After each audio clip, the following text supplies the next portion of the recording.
ہندوستان کا سب سے بڑا مدرسہ، ہندوستان کا سب سے خوبصورت تعلیمی ادارہ، ہندوستان کا وہ ادارہ جہاں کے اکابرین نے 1947 کی جنگ آزادی میں بڑی بڑی قربانیاں پیش کی ہے۔ وہ ایک ایسا ادارہ جہاں کے اکابرین نے، جہاں کے بزرگوں نے اپنے ہندوستان کے لیے تن من دھن کی بازی لگا دی، ساری چیزیں قربان کر دی۔ ہندوستان کا ایک ایسا ادارہ، ایشیا کا ایک ایسا ادارہ جہاں کے پڑھنے پڑھانے والے پوری دنیا میں آپ کو مل جائیں گے۔ ایشیا کا وہ خوبصورت ترین مدرسہ جنہوں نے ایک ادارہ نہیں ہے بلکہ وہ ایک فکر ہے، اور اس فکر نے پورے ہندوستان کے اندر ایک فکر پیدا کر دیا۔ ایک ایسا ادارہ جس کی شاخیں ہزاروں کی تعداد میں ہیں، ایک ایسا ادارہ جہاں پر رمضان المبارک میں طلبہ عزیز کی جب آمد ہوتی ہے اور طلبہ عزیز وہاں تیاری کے لیے جاتے ہیں، تقریباً ہزاروں کی تعداد میں 25-30 ہزار طلبہ عزیز وہاں پر پہنچتے ہیں۔ داخلہ کے خواہش مند حضرات جا کر محنت و مشقت کرتے ہیں، لگن کے ساتھ پڑھتے ہیں، اپنے وقت کو لگاتے ہیں، اللہ سے دعائیں مانگتے ہیں۔ ایک ایسا ادارہ آپ کے ذہن میں آ رہا ہوگا کہ آخر وہ ادارہ کون سا ہے، تو آئیے آپ کو میں بتاتا ہوں۔ وہ ادارہ ہے ازہر ہند ام المدارس دارالعلوم دیوبند۔ جی ہاں، دارالعلوم دیوبند ایشیا کا وہ خوبصورت مدرسہ، ایشیا کا وہ خوبصورت عمارت، ایشیا کا وہ خوبصورت فکر جس نے پوری دنیا کے اندر فکر پیدا کر دیا۔ ایشیا کا وہ زبردست ادارہ جہاں پر تعلیم و تعلم کا بہترین انتظام ہے، جہاں کے پڑھنے پڑھانے والوں کے اندر علم سے اتنی محبت ہو جاتی ہے، علم سے ایک ایسی الفت و قرابت ہو جاتی ہے کہ اس کے بغیر اس کو چین نہیں ملتا ہے۔ وہ دارالعلوم دیوبند جہاں کے پڑھنے والے، جہاں کے پڑھانے والے ہر زمانے میں باطل کے مقابلے میں کھڑے رہے ہیں۔ 1947 سے پہلے وہ دور یاد کیجئے جب 1857 میں ہندوستان کے اندر انگریز آیا اور انگریزوں نے مسلمانوں کے خلاف، یہاں کے دیش واسیوں کے خلاف، یہاں کے بسنے والوں کے خلاف بغاوتیں شروع کی اور کہنے لگے ہندوستان ہمارا ہے۔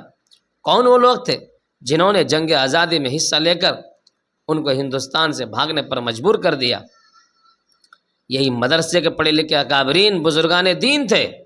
اس کے بعد 1857 کے بعد 1866 میں جب ام المدارس ازہر ہند دارالعلوم دیوبند کی بنیاد ڈالی جاتی ہے، پھر وہاں سے نکلنے والے علماء مولانا حسین احمد مدنی، شیخ الہند حضرت مولانا محمود الحسن دیوبندی، بڑے بڑے اکابرین، مفتی کفایت اللہ، وہاں سے بڑے بڑے علماء بزرگوں اور صلحاء نکلے اور انہوں نے پورے ہندوستان کے اندر ایک ہلچل مچا دی۔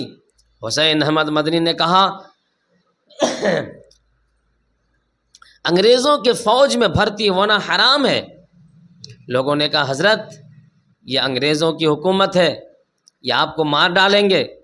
مولانا حسین احمد مدنی کے سر پہ جو پگڑی بنی ہوئی تھی وہ کفن کا کپڑا تھا۔ حسین احمد اشارہ کر کے کہنے لگے میرے سر پر یہ کفن کا کپڑا ہے، ہندوستان ہمارا ہے اور اس ہندوستان سے ہم انگریزوں کو بھگا کر ہی دم لیں گے۔ تاریخ نے دیکھا مولانا حسین احمد مدنی رحمۃ اللہ علیہ اپنی بات پر ڈٹے رہے اور لگے رہے۔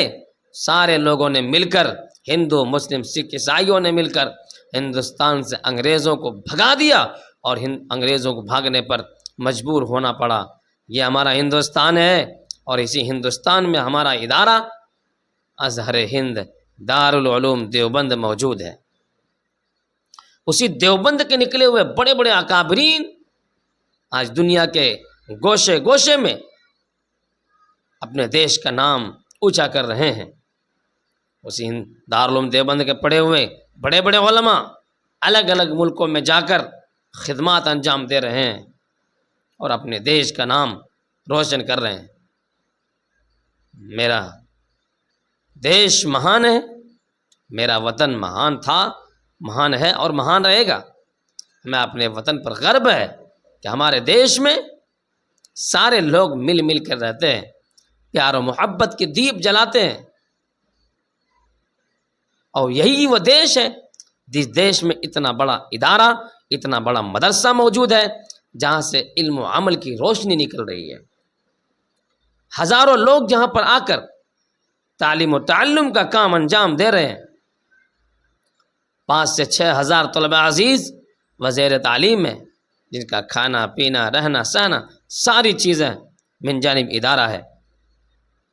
دوستو بزرگوں، اتنا بڑا ادارہ اللہ نے ہمیں دیا ہے، ہم فخر سے کہتے ہیں ہم بھی دارالعلوم دیوبند سے پڑھے ہیں۔ مولانا قاسم نانوتوی رحمۃ اللہ علیہ کی قربانیوں کو یاد کیجیے، کیسی کیسی انہوں نے قربانیاں دی ہے ام المدارس دارالعلوم دیوبند کے لیے۔ اس لیے اللہ تعالیٰ سے دعا کرتا ہوں اللہ تعالیٰ دارالعلوم دیوبند کی حفاظت فرمائے۔ السلام علیکم ورحمۃ اللہ۔